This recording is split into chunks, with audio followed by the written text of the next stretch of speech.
நமஸ்காரம். திருக்குறள் அறத்துப்பால் வான் சிறப்பு குறள் எண் 17.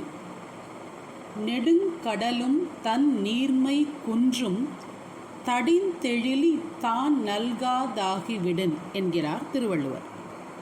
நெடுங்கடலும் பெரிய கடலும் தன் நீர்மை தன்னோட அந்த நீர் தன்மை குன்றும் குறையும் தடிந்தெழிலி நல்ல பிளாக் ஹெவியாக அப்படியே ப்ரெக்னென்ட் லேடி மாதிரி உப்பின தண்ணி வைக்கிற மாதிரி இருக்கிற பிளாக் க்ளவுட்ஸு, மின்னல் அடிக்கிற க்ளவுட்ஸு தான் நல்காதாகிவிடன், அது கொடுக்கலைன்னா அந்த மழை நீரை கொடுக்காமல் போனால் கடல் நீரும் கூட வற்றி போகும் அப்படின்னு சொல்கிறார் நம் திருவள்ளுவர்.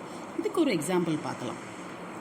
சென்ட்ரல் ஏஷியாவில் ஏரல் சி அப்படிங்கிற ஒரு உப்பு தண்ணி இது வாட்டர் பேஸ் இருந்தது. ரொம்ப வருஷமாக இருந்தது.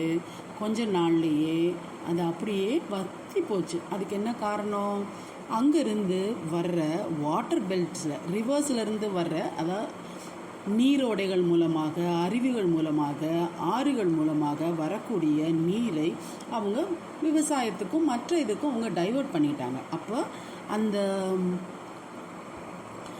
அந்த சீக்கு வரக்கூடிய தண்ணி குறைஞ்சி போயிடுது. அதனால என்னாச்சு? அந்த ஏரல் சீயே வற்றி போச்சு.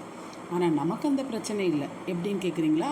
நம்ம தான் 1950 பில்லியன் கியூபிக் மீட்டர்ஸ், அதாவது 1.95 ட்ரில்லியன் டன்ஸ் ஆஃப் வாட்டரை எவ்ரி இயர் நம்ம சுற்றி இருக்கிற 3 ஓஷனுக்கும் கொடுத்துட்ருக்கோமே. நம்ம 3 கடலும், அரபிக்கடல், இந்தியன் ஓஷன், பே ஆஃப் பெங்காலும் நல்ல செழிப்பாக தான் இருக்கும்.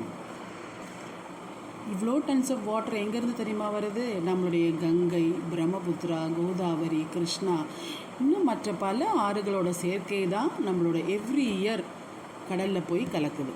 இதை நம்ம அணைக்கட்டி தாராளமாக நம்ம விவசாயத்துக்கு பயன்படுத்தலாமே.